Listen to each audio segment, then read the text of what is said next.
try taking everything out of your pockets, including, well, all the notes in your wallet or all the business cards you've kept over these ages, this your Rolodex. Now, out of this pile, say you want to look at an item that relates to a project at work or maybe summer camp for the kids or perhaps a new pastime like remodeling your house. Now, chances are it'd be tough, but if you had jotted it all down on a Newton message pad, you could find what you're looking for instantly. Hello, and welcome to the CultCast, the best 30-plus minute Apple conversation you're going to hear all week long. I'm your host, Aaron from Elijah. We have so much stuff to talk about today, and we have just the most excellent guests you could wish for. We have Buster Hine. He's here. Buster. Hey. Hey. Alex E. Heath is here. Hello. Leander is taking a big swig of something. What do you got, Leander? That's the most big coffee everywhere. Yeah, I bet it is. We've also got Adam Christensen from probably one of Apple's longest running podcasts, the MacCast. Is that right, Adam? Yeah, it's not Apple's though, it's mine. So. Oh, well, it's your own podcast. Longest running Apple podcast. Hey, you know what? Seems like Apple's starting to scoop up Apple journalists, so maybe you could be next. Right. Oh. That's what I'm holding out for. That's Leander's exit plan. Didn't we have this conversation on a show about do you want to go work for Apple? I think we did, yeah. And I think your answer was absolutely not, if I recall correctly.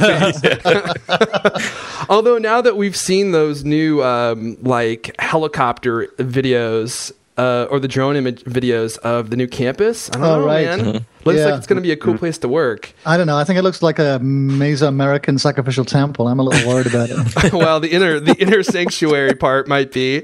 There's going to be like a hall of jobs where they do the sacrifices.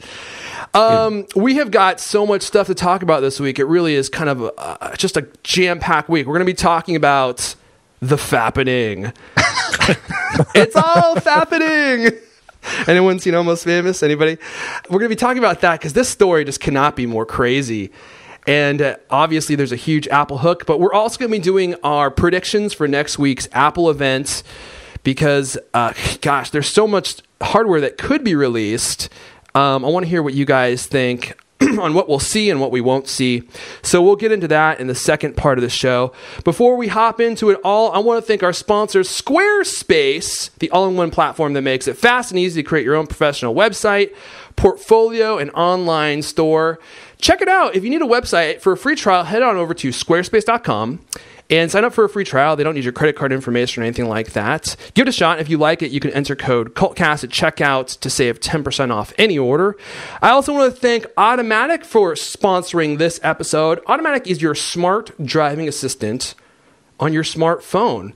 And these things are really cool. They're basically like a little dongle that you plug into your car. You guys know I'm a fan of dongles. Can I use a dongle with this? Does it make you uncomfortable when I use the word dongle? Are we talking about the Fappening already? Oh, wait, yeah. Sorry, I moved ahead of us. So you plug it into your car, and it does all sorts of cool things. By the way, if you have a car made after 1997 in the United States, it probably works on your car. It analyzes your driving, so it tells you if you're braking too hard, if you're accelerating too fast, and gives you tips on saving gas. It also will tell you where you've parked. So I don't know if you guys have ever had this happen to you. You park somewhere, and you come out, and you're like, where did I park? And then you like every day. Leander, he lives in that episode of Seinfeld where they're looking for the car the entire episode. Every time he parks. That happens to me sometimes too. Sometimes I forget where I park and end up walking around different blocks looking for my car. And I think probably one of the coolest features is if your check engine light comes on, Automatic will diagnose those, and if it's like not a very serious problem, it will actually allow you to turn the check engine light off.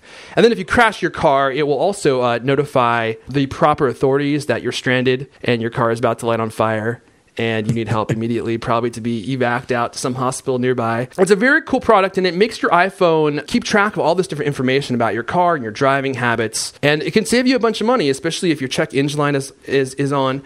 Check it out yourself. Head on over to automatic.com/cultcast. They're normally $100. You'll save 20%, plus you'll get free shipping. By the way, Automatic works on Android and on iPhone. And Alex, you said they just launched a new web interface today? Yeah, they have like a web dashboard now, so you can log in on any computer and see all of your information, and it's really nice. It's like really well laid out, and you can see like on a map all of your trips wherever you drive, and your mileage and all that information. Oh yeah, I was looking, and it's really cool how they have like the maps laid out, and it will show you, where you've gone, what your gas mileage was on those kinds of trips. So if you're interested in your actual driving habits and you want to see like where you've been, where you're going, I don't know if that's a feature, but if you want to see where someone else has been, put this on another car. Yeah, good idea. Like maybe head on over to Los Pollos Hermanos, plug it into a Volvo. You could track that car all day long. That's what I'm saying. Track them cookie. Track that cookie. In any case, I want to thank Automatic for supporting this episode. Automatic.com/CultCast. It's all fappening, gentlemen. Oh my goodness. The internet. I don't think I've ever seen the internet so excited. And as a Reddit user, I just got to say, Reddit was pretty excited about this huge leak of celebrity photos. Let me just caveat this conversation by saying it is kind of tragic that this happened. I mean, celebrities are people, and I can only imagine how embarrassed some of them might be. But, it's kind of fun to poke fun at. And but can we also caveat it by saying that like the same guys that are enraged over the NSA are the guys that are like loving this, like spreading this stuff? I can't believe what the NSA is doing. Oh, the fappening. That was the worst caveat I've ever heard. Well, hey. Barely keep a straight face for a second. So you're reveling in the schadenfreude. I'm not reveling in it, but you gotta admit, the internet is funny. I mean, first of all, they named this thing the Fappening, which is probably one of the most hilarious names I've ever heard. What's Fappening? So have you ever seen the movie The Happening? It's like this really crazy, you shouldn't see it, by the way, it's a terrible movie. But it's an M. Night Shyamalan movie where all these people start dying and they're trying to figure out why. It's like Mark Wahlberg. Yeah. It's like, why are people dying? I don't know. Where are they? Say hi to your mother for me. Hey, dog, how's it going? I like your fur. That looks really great. Say hi to your mother for me, okay? Yeah. Why are people dying, goat? In any case, it's a play off that, which is why it's so funny. Does anyone want to tell us, just kind of summarize what happened here? Oh, God. Buster, I know you know. Don't even lie. Summarize. What happened as of like 2-3 days ago when this hit the internet? Like, what is the Fappening? Like, what exactly happened? A bunch of famous female celebrities' pictures got stolen. Now, was it only iPhones. Females? Yeah, there were no males. There was Dave Franco next to some naked lady or something. Yeah, really? Dave Franco got leaked too? Yeah. So my pics didn't get leaked? Who? Yours were fine. Yeah. Well, I'll just say I'm thankful they didn't break into my phone, because if they would have searched through my cloud, the videos and photos they would have found of El Caney would have been terrible for his career. Oh my God. One's a CS. Yeah. I was telling you guys, I mentioned this before we started recording, but I kid you not, I had a person come up who has an iPhone but is like not into tech at all. But this is how like mainstream this stuff goes now, right? He comes up to me today and I have like, okay, it sounds bad when I say it. I have a compromising photo of him on my phone as a joke that I use as blackmail. It's a Snapchat he sent me, and I've had it for a while. And he's like, dude, I'm sure he loves that you're telling this story. He's like, man, I'm leaving him nameless. He goes, dude, I need you to delete that thing off your camera roll and make sure you delete it off to iCloud, because I don't need the happening to me. All right. Like, dude, I don't think anyone's gonna be the Fappening over that picture. He's totally right, though, isn't he? Oh yeah, totally. I mean, that's the thing. Like, all of this is trivial. I mean, it's not trivial, but as like dumb as it is, that this happened, and it's totally changed like it drastically changes the public's perception of like Apple as a secure company, and like people that don't normally even think about it, because the media just runs with it. And Apple's iCloud is unsecure, and then they're going into next week, right? And they're going to be saying, oh, now we're going to store your financial information, your health, and everything. Yeah, but that's a very good point. Yeah, these are all, but there's a lot of caveats here, right? So I mean, it's still not clear if it was Apple that was hacked or if it was Jennifer Lawrence that was hacked. Well, no, it's pretty clear what happened is they had access to all of their Apple IDs and their passwords, and then they downloaded their photos from PhotoStream remotely, or the backups, and pulled it from that. And so Apple's saying that there was no quote unquote breach, right? Which is like that's actually a sort of term of the art, right? So it's iCloud wasn't hacked per se. It was each of these individual users was hacked. Yeah, and about lawyers show that I work. think there's like a flaw with that because they're saying like, oh yeah, somebody didn't hack our servers, they didn't like get around our software, but like they were able to like find the key to like, you know, this vault of pictures pretty easily for 100 celebrities and just steal the pictures without anybody noticing. I don't know. I think that's a kind of a problem for Apple. Well, I think it's interesting. What were you going to say, Alex? No, I mean, because like what I've read, and I think Buster, you've because I think you wrote about it. Like there was that tool, right? That there's a couple of different tools. Unlimited. There are a couple different tools. Like there's one for getting the backups, and then that's the crazy thing about this that I thought was the most interesting is this like underground community where they all have different roles and they all kind of like participate in hacking accounts and stuff. But it's like it's a sport almost it's like this whole community online. Yeah, but wasn't there that tool that iCloud would let you put in an unlimited amount of login attempts, so you could basically brute force yourself into an account. Not necessarily. So this is the part that I think that people are the most upset about as far as Apple's concerned, because on Monday a Python script emerged on GitHub, which is a repository for code, and people were able to use it to brute force your account, as Alex said. So it would just sit there guessing passwords one after another, right, from a dictionary. So 500 and it was like that scene from Terminator 2 where that kid uses that machine to like hack ATM pin numbers, and it's like just like scrolling, right? And it's like boom, found it. That is a flaw, right? I think that's a major flaw. Well, they patched that, and so now that doesn't work. But all that did was it just gave attackers an easier way to get your password. I mean, it's still easy for them to guess it with secret questions and things like that too. But the question: if they didn't have that tool, if that tool didn't work, would they still be able to do what they did? Yeah, they still do it. I mean, that's the whole Anon-IB community. They have a whole process worked out to do it. So a lot of this stuff ends up kind of developing on this website called anon-ib.org, right? And it's a 4chan kind of offshoot.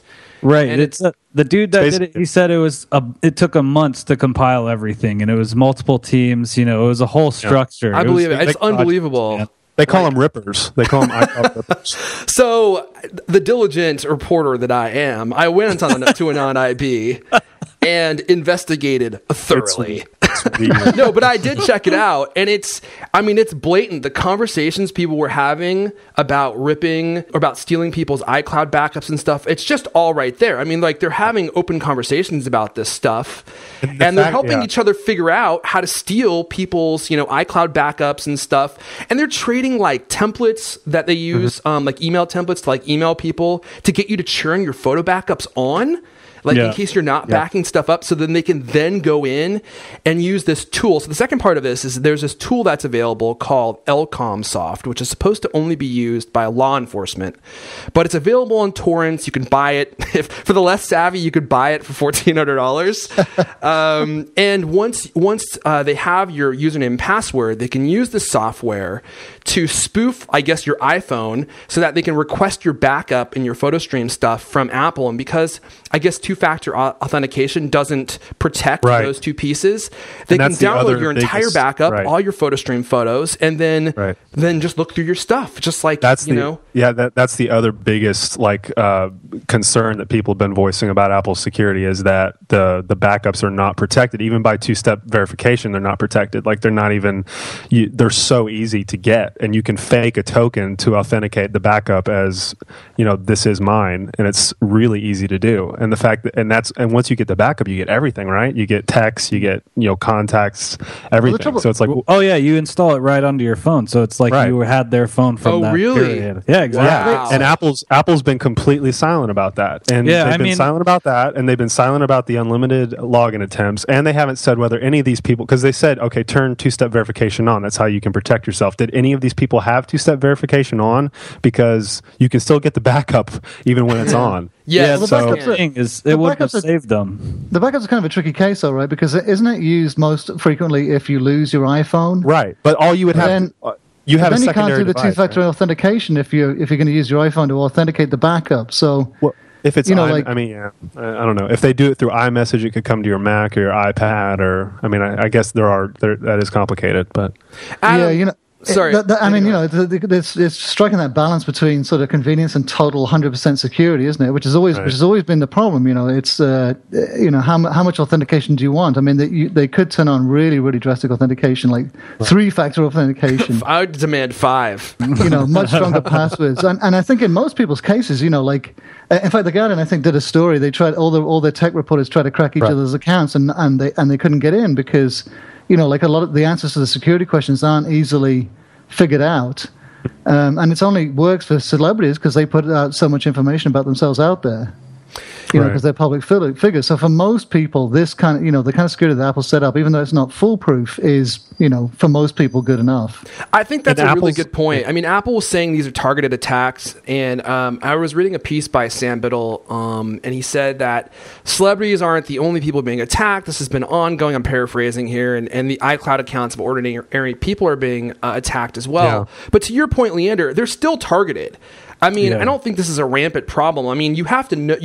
Someone has to know who you are and want to break into your stuff. But you see what it is. I mean, Biddle, that article still a problem. Yeah. I mean, they can still walk in. They can steal all your stuff without you even getting a notice that hey, somebody downloaded a backup of your iPhone from a computer you've never used before. You should probably get notifications for that. Right. But then if they got in, they can delete that email, right? Because they can log into your email account and delete the email. Right. Well, that would come as like a push notification to your phone. That doesn't even have to be an email, Yeah. I'm not. Yeah. I mean, I really don't think that this, the Apple security is perfect. I mean, that the fact that you could do a brute force attack on, on the what was it? Find Your iPhone is mad. I mean, it's crazy.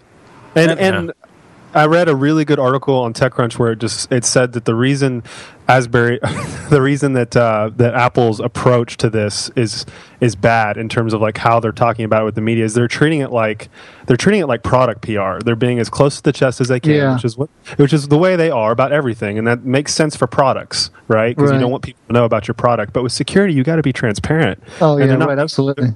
They're not being transparent at all. They're wording everything carefully. It's the Steve Jobs equivalent of when he told people you're holding your phone wrong. It's like, no, our iCloud's not to blame. You're taking your nudies wrong. Your passwords aren't strong enough. It's not our fault. Right. But I think Apple's always been a little bit, careless about security because they haven't had the same security problems that like Microsoft has had. I mean, it's like Microsoft went through a whole decade of hell. Yeah. With all of the viruses and the Trojans and all the security problems, and became very open and very, very proactive about security. And Apple, because that kind of it hadn't had to deal with the same security issues, I think has become, it's always had a bad reputation for dealing with security and being open about security. And it's a product of Apple's growing popularity, right? Because they weren't the targets originally because they were so small, such a small part of the market. And now they're such a large part of the high-end market. And because they're only one OS and they only have one system, like Android gets hacked too, but there's so many different ways that people store things on Android and protect things. Apple, it's all one way for all these millions of devices. Of course, hackers are going to want to target that because it's a proven system. Like people have these templates of how to get into iCloud, and every single iPhone uses iCloud.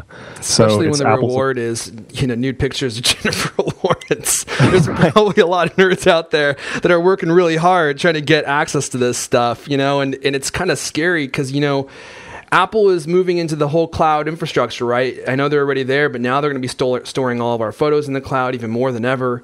And they're trying to sell this to people. I mean, the timing of this cannot be worse for Apple. Oh, my gosh. How are they going to market payments and my health data and like all that in when the they cloud? Can't even keep your selfies safe? Right. Yeah. They're going to have to store my nudies in the secure enclave. That's the only way I'm going to proceed. We have a nudie enclave. You're going to need to use the Touch ID to access them. Adam, let me ask you this. You have the developer background here. Yeah. Do you feel like Apple, or do you have an opinion on whether Apple should have more responsibility in securing these things from a programmatic, level? Yeah, I mean, everybody should. This isn't just an Apple problem. This is an industry-wide problem that we have in the developer community. Is it, though? Yeah, it really is.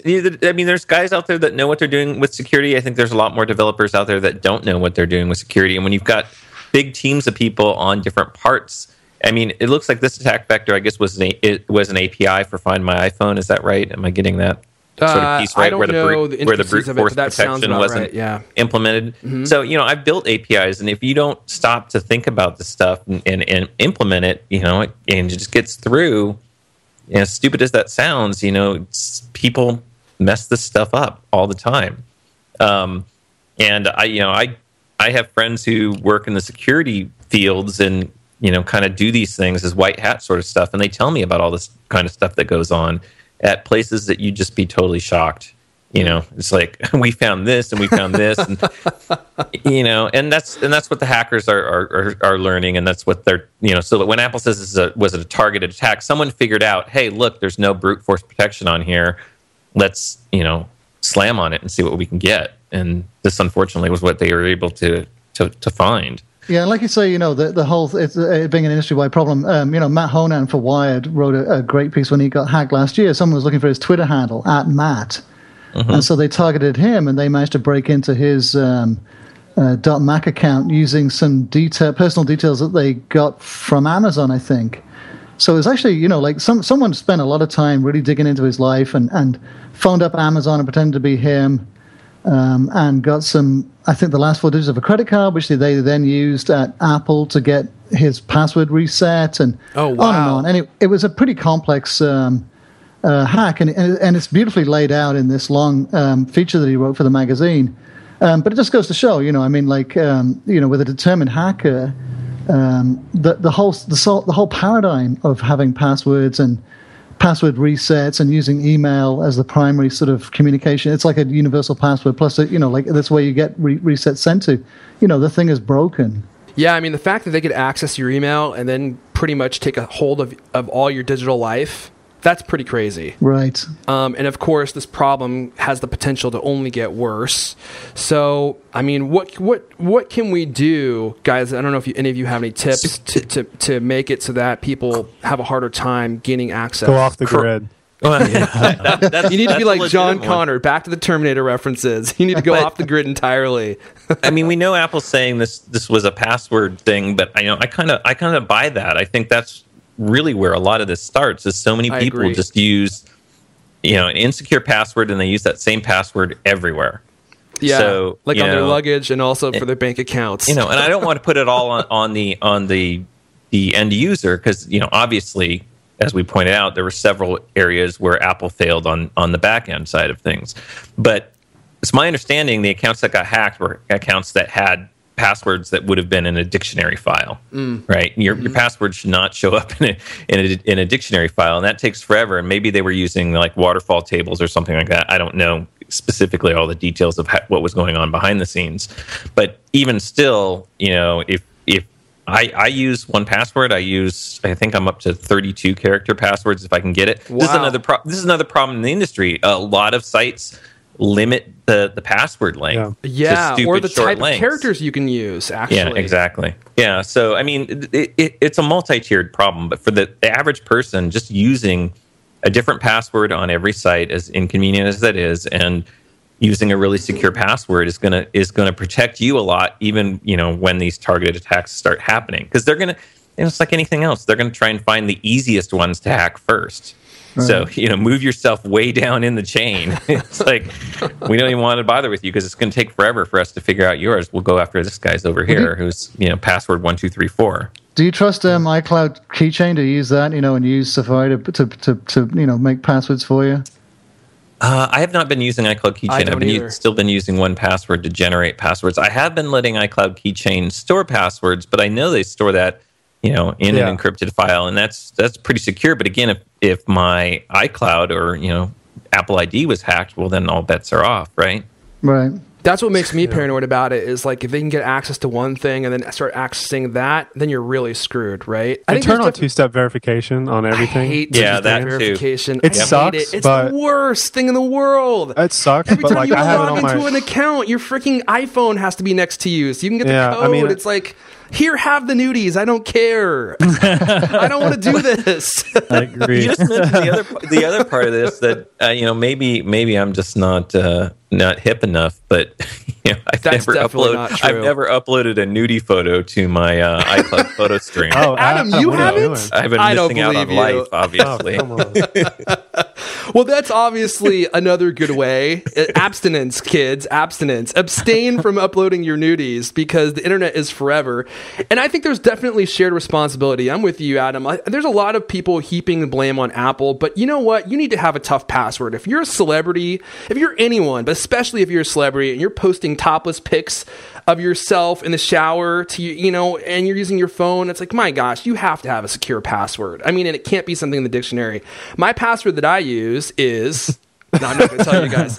But it's not in the dictionary. It's just some wacky password that I came up with, and it's filled with all these kinds of different... Oh my gosh, I need to change it. Yeah, but instead of an A, I use a 4.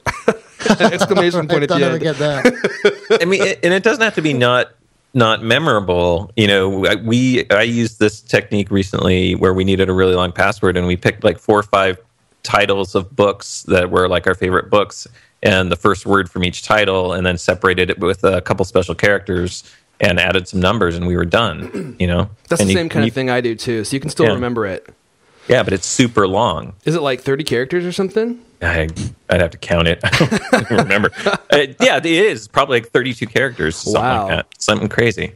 Mine's 4. I thought that would be enough, but maybe I should reconsider. But I mean, there's that. But I mean, the industry does need to get better at making sure that they're doing their due diligence and plugging and closing as many of these holes as they possibly can. And just a simple one like don't let your server get be able to be brute forced in an API. I mean that's like basic. So really, is that a pretty basic tactic there? Yeah.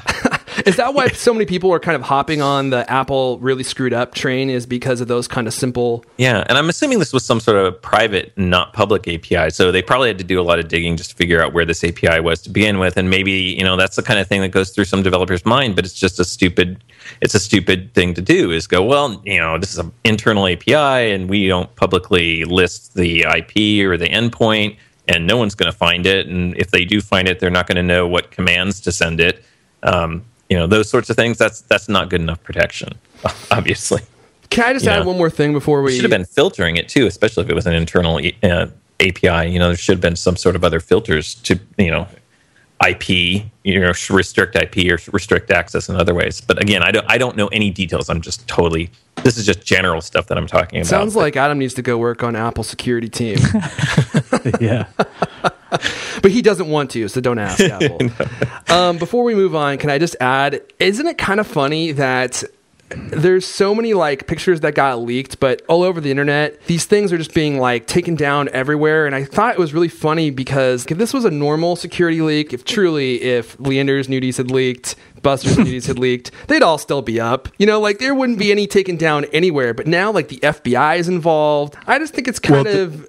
What? Didn't it's one of the celebrities that got her photo posted? She was like underage at the time, so the guy had his like hard drive name in the screenshot and like his location. Really? And they hunted him down, and like BuzzFeed interviewed him and stuff, and he's lawyered up already. And he's so did they find the guy who or the people that any of the people that hacked these things? He's Not facing like child pornography. He's facing like child pornography charges.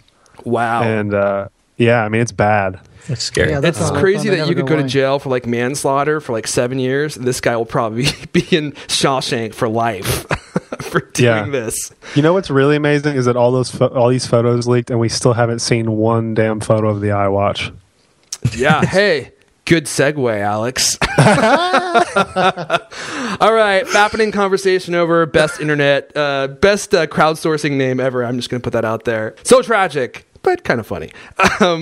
Before we move on, I want to say thanks to Squarespace for supporting this conversation. Hey, have you checked out the CultCast.com? Did you know we built that entire website without any code whatsoever? Well, it uses code, but we didn't use any code. We just drag and dropped all of our elements onto it. I think it looks good. great even. And it was super simple to build. And we just kind of picked the template that we wanted to use. We built everything out. You can add your social media. You can add image galleries, which, by the way, is really easy to do.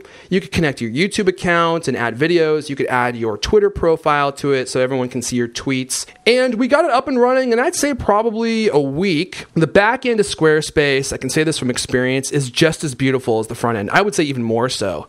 Squarespace just has the best designers working for them, and the entire system is really easy to use. It's easy to edit things. You could create a blog, you could create a storefront, you could create a gallery. I mean, the usefulness of Squarespace is just unending. And the best part is if you visit thecultcast.com, you'll notice it looks great on your iPhone, it looks great on your tablet, it looks great on your Mac or your PC. That's because Squarespace does all the magic in the background to make everything the right size, all the images get resized. You don't even have to worry about having your website be scalable. That used to be a big deal too. Adam, you're a web developer. Didn't you used to have to programmatically and intentionally build out websites so they looked good on all the different devices that visited? Absolutely. And it's probably great for your bottom line, but yeah.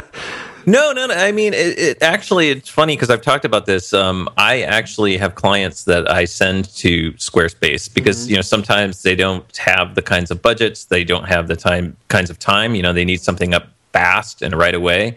And Squarespace provides a lot of really great tools. And even if they have a developer, a guy like me, you can get in there and get into the code and stuff like that if you want to, and really tweak it out. So you can start with one of their designs, or you could build your own. I mean, there's a lot of flexibility there, so that it's kind of like all-in-one solution. So, and now that they've added the e-commerce section to it too, there's really nothing you can't build on the web with Squarespace. You can kind of do it all.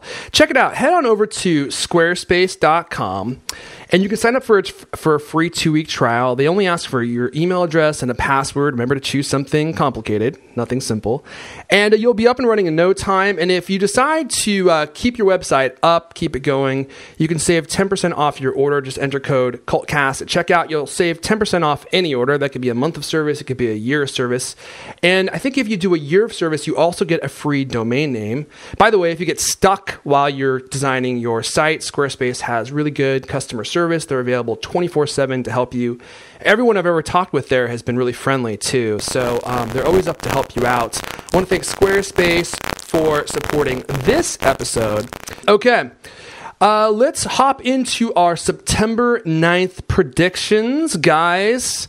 Big week next week. So at the end of last episode, as soon as we stopped recording, Apple officially announced they are going to be doing an event September 9th. I am so excited that I can hardly hide it. And I want to hear what you guys think is going to be announced at this thing. Where should we start? Maybe we should start by saying that we're going to be there. Oh, you are going to be there? Yeah, we've got an invite for it. Wow, Leander. Special. Yeah. Moving on up.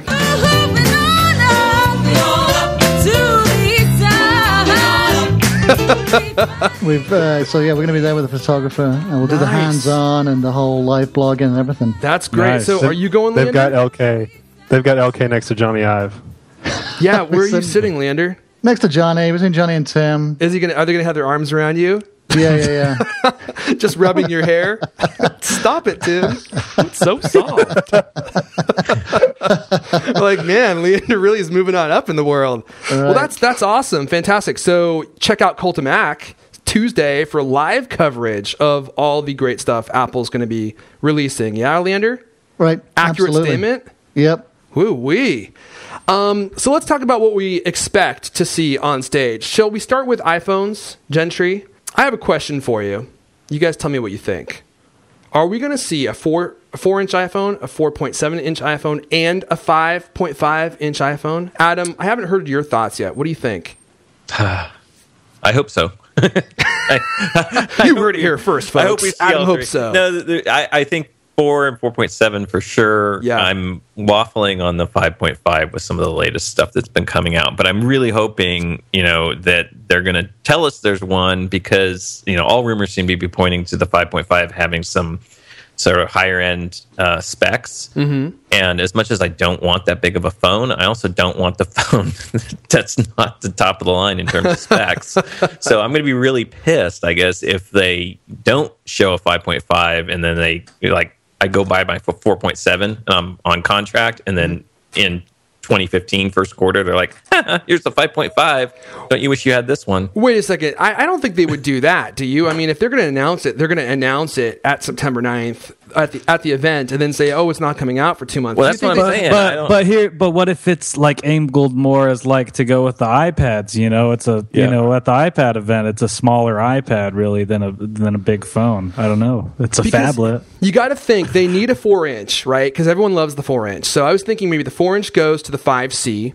So there's your 4-inch. You get a 4.7, and then that's your standard size iPhone. Now, tell me what you guys think about this, because it's kind of weird they're releasing so many different sizes of the iPhone. It felt to me like maybe they needed to differentiate. And I know Apple likes to reuse the same kind of naming conventions for different products. So I was thinking maybe we're going to see the iPhone Air 5.5-inch. Why would that make sense for the name? Because it's because it's like a premium device. They have the iPad Air, but the Air's not pitched as a premium device. The Pro is. They have the Retina Pro, so it would be the iPhone for the computers. Pro. But what about the iPad Air? The iPad Air is the premium device for mobile. I stumped you. Yeah, but that's because of what they were going from. And it was so thinner, and they were like pitching it as like thinner and lighter. Mm-hmm. But so what if it's thinner and lighter? And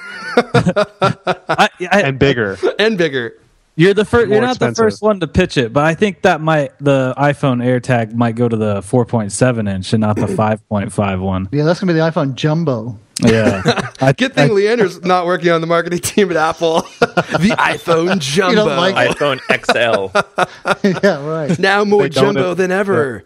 Yeah. When they don't call it the Jumbo, Leander's going to tell Johnny Ive it's the wrong name. So, Leander, you think the 4.7 is going to be... If there was an Air, I'm obviously the 4.7, here, for sure. In fact, we had some guy who was trying to sell us a bunch of parts. What? Yeah, he wants give him the money. Well, he has everything but the motherboard. Really? Screw him. So we were like, and then I kind of got part fatigue. Mm-hmm. But those flex cables. Really, I don't know why. Yeah, I know. But the funny thing is, he doesn't have any logo. Yeah, the Apple logo's cool. It's cool and it's nice. I can wait a few more days though. Plus, I kind of want to, I still kind of want to have a surprise. It's not really a surprise anymore. I mean, we know what the thing's going to look like. Well, the 5.5 might be right. Yeah. There's been no parts. There's almost been no parts leaks for that. There's been a battery and a back case. Yeah, nowhere else .fr released what was reportedly the back of the case, and then also what they reported as like the battery for the 5.5. But other than that, we haven't seen anything. There's been at least a few like independent leaks of the exterior. I mean, and it looks exactly the same as the 4.7. Yeah.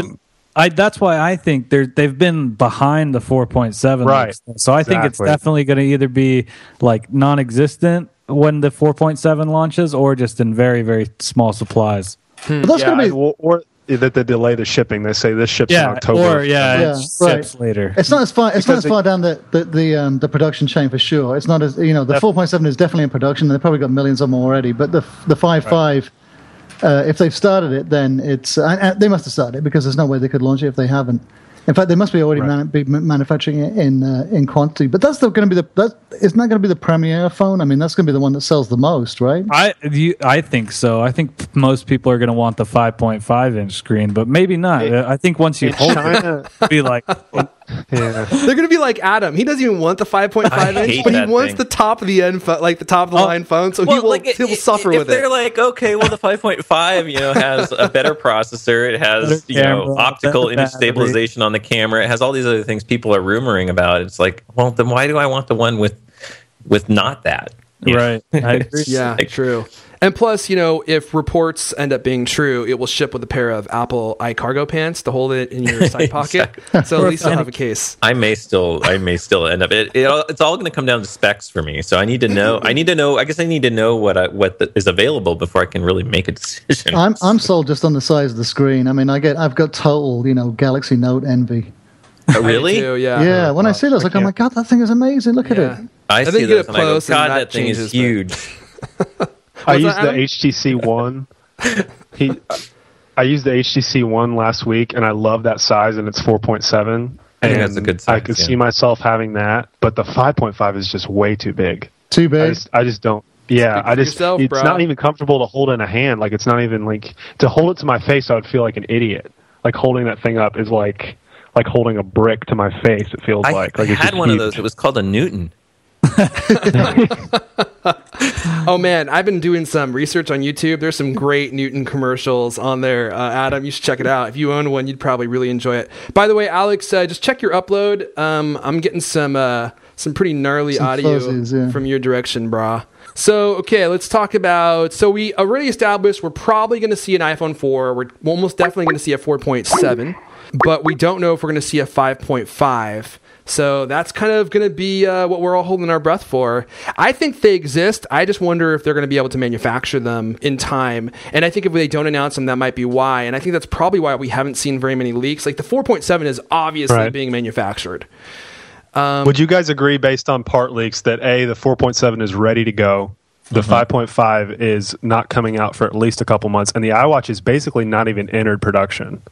That certainly seems to be what it feels like, yeah. And that's what reports have been saying, that we won't even see iWatch at all until January at least. So, and that would make sense. They're going to announce it, but they're not going to actually not have it. I want to talk about iWatch. Sorry, Adam, go ahead. Well, there's a theory on the iWatch out there it's interesting to me. I don't know if you guys. So I do work with the Mac Observer, and Brian Chaffin over there has kind of thrown out this theory that potentially the iWatch production has been happening here in the States. Oh yeah, I did hear that. Well, that would explain why we haven't seen any leaks. Yeah, and that's what's allowing the security to be a little bit tighter. It's kind of the same way we've been hearing with this sapphire glass in this plant. Like, there's a lot of those rumors that fly back and forth, but nobody seems to really know, is there enough for screens? What's going on?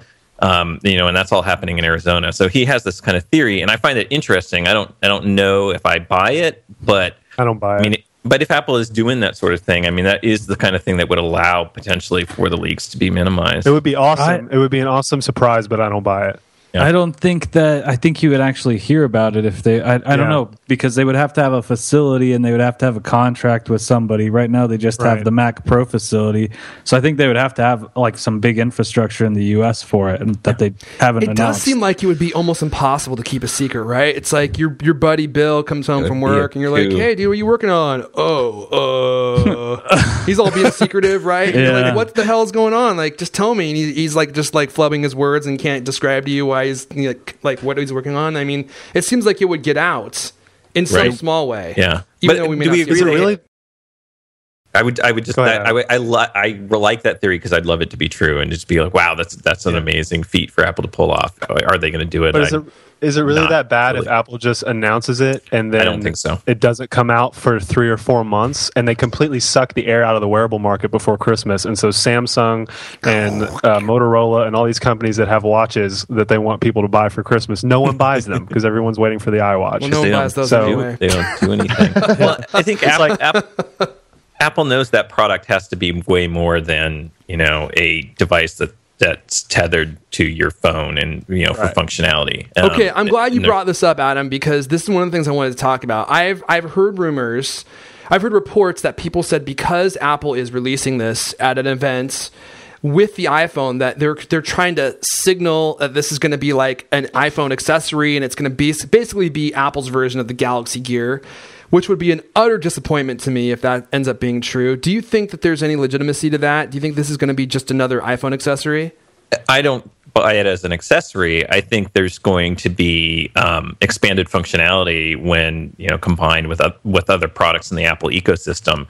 And I think the keys are HealthKit. What's happening with HealthKit and HomeKit. Mm-hmm. I think there's going to be a lot of integration there. But I think there also has to be. It has to exist as a consumer sort of fashion product that someone can buy and use with some amount of functionality without having to be tethered to something else. If it's just that, then it's just sort of another Me Too smartwatch product that would or be shocking. fitness band product. And I don't see Apple doing that.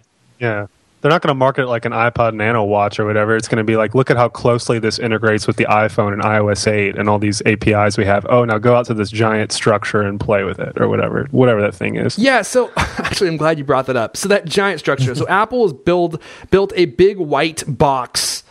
It's a bunch of treadmills.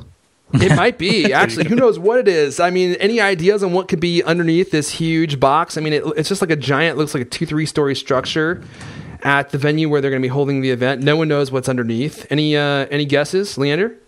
I think there's going to be some iHome stuff that no one's really talking about. Everyone's talking about health and fitness, but I think there's going to be, HomeKit stuff there too. I think it'll have to, it'll be some integration into, smart home technology. Mm-hmm. Like opening your front door and turning on the heating when you get up in the morning. It'll sense when you're asleep and when you go to bed and stuff like that. So maybe there's a bunch of rooms in there. They built a smart home, like a Johnny Ive mini Jetsons home type design thing. Well, I went to one when Apple launched the iPod Hi-Fi. I went to one of they did that at they launched it down at the town hall auditorium in Cupertino at the Apple HQ. And they across the way they'd set up like a mini house to show off the Apple Hi-Fi. Remember that, the iPod Hi-Fi? I do remember that thing, yeah. And Steve Jobs was there, and he was like walking from room to room. They had a living room and a kitchen and a den, and they were trying to show off how this thing was going to rock, the rocky tunes in all these different situations. It was really it really wasn't that convincing, to be honest. Well, apparently not, because didn't they kill it after like a year or two? Yeah, it never really went anywhere. That was a dud. Let's run through some more iPhone expectations as far as features go. Feel free to pipe in here anywhere, guys. So, better True Tone Flash. We've talked about this in previous episodes. Pretty much all this stuff. Better camera, obviously. More rounded design. All the design leaks that I've seen, leaks in quotations, I think look really good. There was actually a leak by... Wait. What? Do you like the? I'm calling it the Tron phone because it's got those Tron stripes on the back. Yeah, I do like those. It looks like Tron suit. So I like that they colored them the same color as the metal and not just white. Yeah, some of the more recent leaks look better. I think even the ones we've seen most recently aren't the final color matched versions. Right, yeah. I'm thinking they're trying to get even closer. So I think they've been messing with the plastics. So I'm hoping that's the case because those early ones where it was just like white, it was awful. See, I always look at those through the lens of these are obviously early production models, and they're probably giving these to case makers or something. Buster, what were you going to say? Nothing, just that I'm stoked for it. It looks good. I'm glad I asked you. Thank you for that sentiment. We talked about better LTE radio. So these images got leaked, quote unquote, again from this company called Feld and Volk. Have you guys heard of this company? I have no idea who they are. They're in Russia, and they do these really high end mods of iPhones. Like, they'll put your real wood on the back case and gold. They'll put like diamonds on it. And like sell it for like $10,000. That's what I need to get a hold of. 10 grand. Yeah, that's my kind of style right there. So they leaked a bunch of photos on their Instagram page, and some of them were echoed by, Sonny Dixon, noted parts leaker. So these kind of looked authentic to me. And through some of the images, people in different forums were able to identify what they thought were going to be some of the iPhone's features, such as, surprise, surprise, an A8 chip with 1 gig of RAM, which apparently disappointed some people because they wanted 2 or 3 gigs. That seems like a good amount to me, but I don't work for a non-tech, so I don't really know how that's going to impact the engineering of the phone. Right. Especially considering that I've used a lot of Android phones that don't even scroll smoothly, no matter how much RAM they have in them, or no matter how powerful the CPU is, and they still can't even scroll right. And that's something that my iPhone 4 could do. Faster LTE modem was identified, so we talked about that Qualcomm modem that's been out for a couple years now, I think, and it's supposed to increase your data speed by like 50%. Here's an interesting note. So capacities. Now, this is something that we've talked about a ton. We were curious if we were going to see the end of the 16 gigabyte iPhone, but according to some leaked schematics by GeekBar, we're going to see a 16 gig version, a 32 gig version, a 16 gig version, a 64 gig version, and a 128 gig version. I'm a little bummed that we might see 16, but isn't this so much better than 16, 32, 64? That $100 that you spend now is actually going to be worth it. Did we just lose somebody? Yeah, we lost Alex. Hey, good riddance. Finally. I was hoping that would happen. So 16, 64, and 128 will be the sizes, is the rumor. That would be interesting. I hate the 16, but at least you get a 128 option. Yeah, and for the extra $100 used to buy you 32 gigabytes, which is only an additional 16, and now it's buying you an additional math in my head. 32. 32, yeah. Thank you, Adam. I was almost there. Jeez. So that would be awesome because I would end up probably getting the 64. And they must have usage statistics, right? So they must figure that the 32 is probably the one that, I don't know, either fills up the most or the one that people don't use. I mean, I'm surprised with the 16 too. Well, the thing is that apps are getting bigger, and that's the problem. Like I noticed, I don't like the apps files themselves because they have to support more screen sizes are getting larger in size. That was kind of creepy. Where'd you come from? Oh, wait a second. Alex is back. And that's a good point. Yeah. You shouldn't listen to my math. Anyway. It's called being on the Yosemite beta. But 64 minus 16 is 48. Thank you, Adam. You know what? I was just agreeing with you because I was tired of sitting there stalling. Well, I know a bunch of people that don't have any apps on their phones. I do too. I don't why either. I think the 16 makes sense. No. I have to. You have to have at least 32. Yeah, right. 32. Me too. But 32 is too small now. So I'm definitely going to go up to a 64. Oh, for sure. And the 64 is more compelling to get people to spend that extra $100, right? Because you got to think, what does a 64 chip cost them versus a 32? Like an extra. Like extra $40. Yeah, at most. By the same token, what does a 32 cost them? More than a 16. I think both with the RAM on the A8 and the storage sizes, if that's the kind of thing they're doing, it just continues to make Apple look like they just cheap out on RAM. Yeah, it's just like, that's where they use that to like maximize their margins. Yeah, that's the reason they have over half storage. Yeah. And they have these huge like $200 margins on each product. Good point. It's the reason they have 60% of the profit margins. Yeah. Let's see here. What else we got? So that pretty much covers all the different specs we're expecting. Let's talk about, I think this is kind of all but confirmed, and this is very exciting to me. NFC, which I know we've clowned on endlessly for ages now, but it finally seems like this is going to end up being useful, and we've seen numerous reports from Bloomberg, from Wall Street Journal, now from Bank Innovation, that Apple is working with different partners like American Express, Visa, MasterCard, and now it seems reportedly Nordstrom's, to create a new payment system that they will use the Touch ID to kind of help you keep all your information secure. Does anyone think we're not going to see this?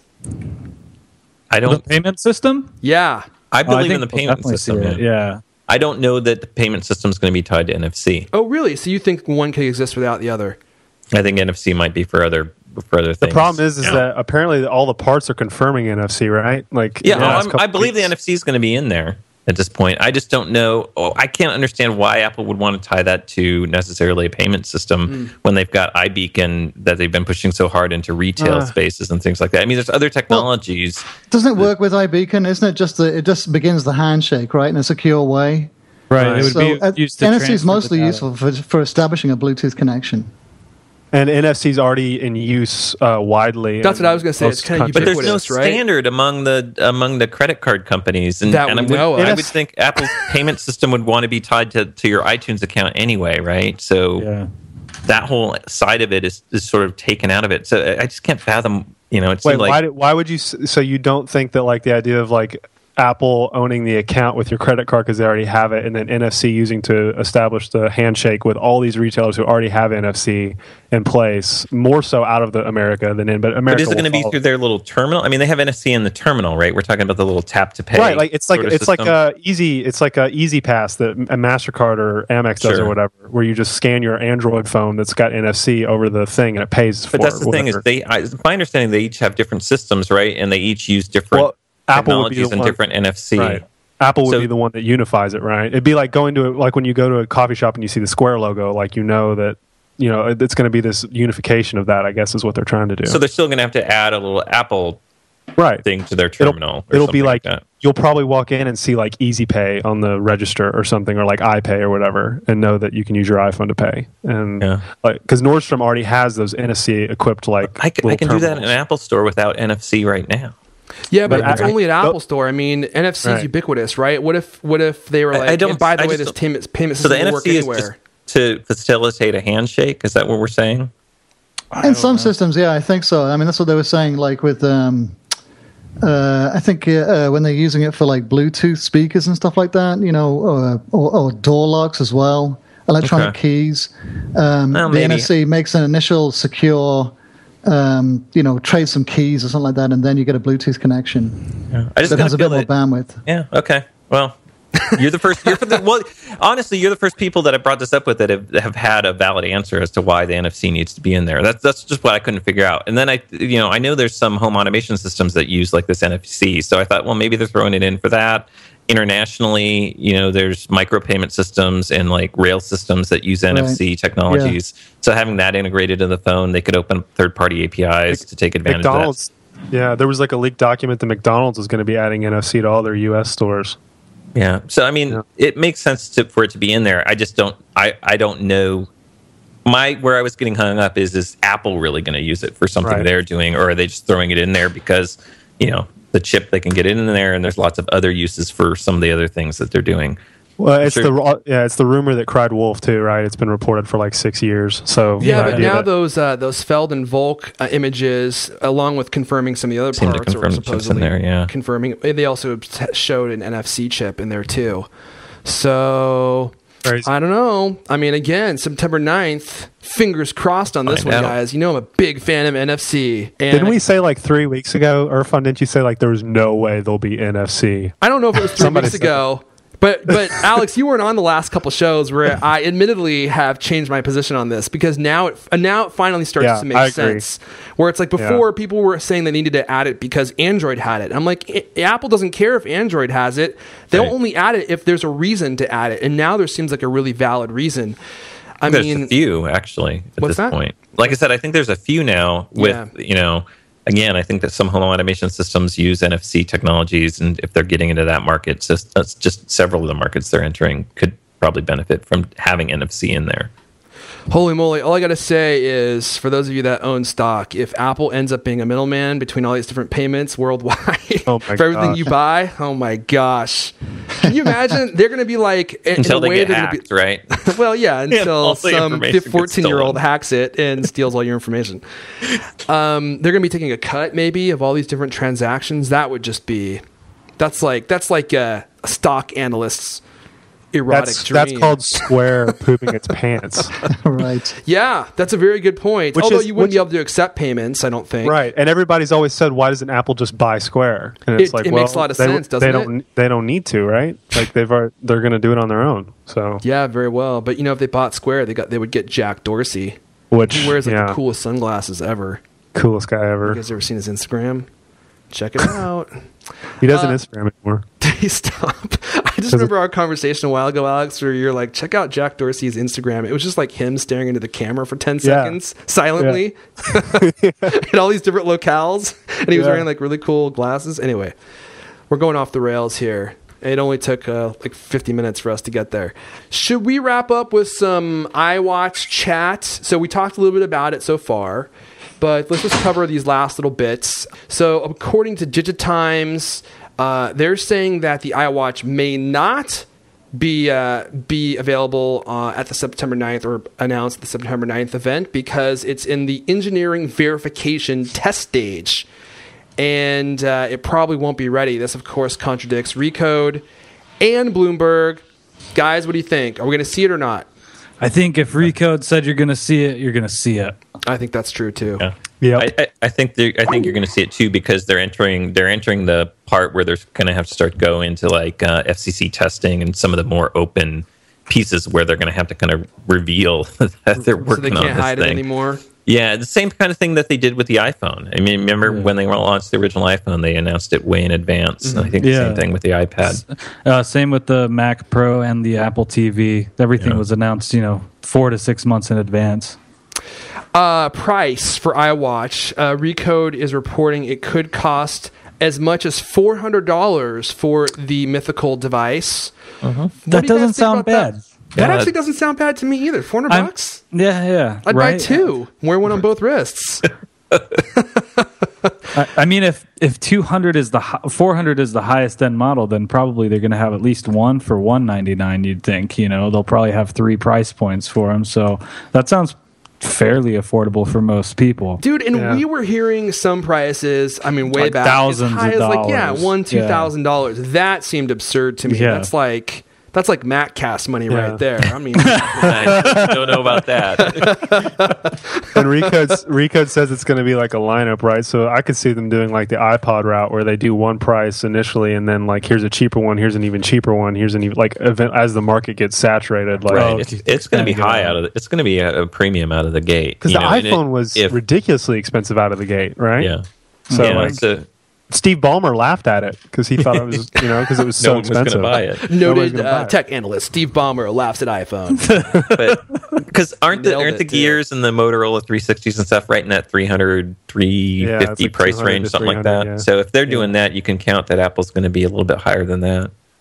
For sure. I'm so excited about this device. I'm ready for new Apple hardware. We've been talking about, Adam, I'm sure as you have, we've been talking about these things for like a year now. A year, yeah. And Apple kind of has, made it so that all their hardware now gets released like once, maybe twice a year. I hate it. My bank account can't take it. Yeah, it's going to be an expensive month for all of us. Stockpile money for the end of the year. But at least you and I and the rest of us, we get to write it off as business expenses. Everyone else has to just buy it outright. You got to start your own. You got write off. That write off, as much as people think, is like great. It's not that big. Yeah, it really isn't. Right. It's like spend $1, save 30 cents. Okay, I think that probably wraps up here, guys. Hopefully you guys enjoyed all of our hardware predictions. September 9th is the big day. Make sure you keep your eyes on cultamac.com for all of the details. I mean, it's going to be like... Oh, iOS 8 will come out too. Don't forget about that. Forgot about that. And then, of course, Yosemite. Do you think they'll announce anything more about Yosemite, Alex? No, I don't. I don't think we'll hear about it. I don't even know if they'll say anything about it. They won't say anything about the Mac, probably. Yeah. I'm really excited about that, too. I want an iWatch to be able to track like my heartbeat and all these crazy metrics that we've heard it's going to be able to keep track of. Mm-hmm. And I've been using different kind of fitness devices to keep track of those kinds of things, but I haven't fallen in love with any of them. So I'm hoping that iWatch is not just simply, as some people have kind of anticipated, just an iPhone or an iPhone accessory that just helps you like read your iMessages on your wrist. Like, that's the stupidest thing ever. I do not want to do that. I don't want an Apple's version of the Galaxy Gear. And if we get that, I'm going to protest outside of Cupertino until Tim Cook comes and personally apologizes to me. Here's the thing on that, and that's why I think Apple's taking their time on this. I think they don't have anything else in the market that's really threatening them. But more importantly is exactly like you said, if it's just another one of these Me Too products, I mean, think of the field day that Apple's going to get from industry people and analysts who have been already saying Apple's lost their edge. Guys, they can't innovate. They can't. I mean, if they do that, it's over. We know that this is going to be crazy, right? It's going to be crazy. No, I mean, come on, Eddie Q and Tim Cook are like, it's the best like product pipeline we've seen like ever. Like, they don't. Apple has hyperbole. I know they have all those words that they use, but like, they've pimped this way too much for it to like be a letdown. Like they've really set the bar really high in terms of expectations. So I'd be very surprised if it's anything like anything on the market. It's going to be how the iPhone was to the BlackBerry. It's going to be like, oh my gosh, of course that's what a wearable's like, Well, exactly. And if not, it's going to be 100% the other way. That's the thing. It's going to be like a train wreck. If not, stay tuned next week for the Windows Cast. Exactly. The Bombcast. What's going on with Windows 9? Okay, guys, let's go ahead and wrap it up there. Oh, but before we roll out, I want to say thanks to Automatic for supporting this episode. Guys, if you want to save hundreds on your gas, never forget where you parked. If you want to diagnose your engine light and get help in a serious crash, make sure you check out automatic.com/cultcast for 20% off your first order and free shipping. Hey, I want to give a quick shout out and thanks to any of our listeners who left us feedback. We read every single comment that you send us via the CultCast cultcast.com/feedback. Please leave us your messages there. Let us know what you think about the show, new segments, anything else. Shout out to Tony Gibson, Mike Maloresi, Diego Borgello, Varda, Jean-Luc Parent, I like that name, Nick Twig, and Filthy McNasty. We read all your comments. Thank you. Thank you guys for those. Thecultcast.com/feedback if you want to send us your comments. Hey, if you want to let us know what you think is going to be announced on September 9th, hook up with us on Twitter. I'm at Airfun, Buster's BST3R. Alex is Alex E. Heath. Adam, you're MACCAST. Is that right? Maccast, yep. Fantastic. 2 C's. And we'll be back next week, of course, to talk about the incredible nerdgasm of hardware that we're about to be endowed with by Apple. Until then, this has been the CultCast, the best 30-plus minute Apple conversation you're going to hear all week long. New episodes of the CultCast come out every Thursday night. Hey, Adam, by the way, thanks for joining us. Hey, thanks for having me again. Always a pleasure having you. Always fun, yeah. And I want to thank everyone for listening, and we'll see you guys next time. It won't be next week. The time has come for new hardware. That's what happens when you're trying to ad-lib and read something at the same time.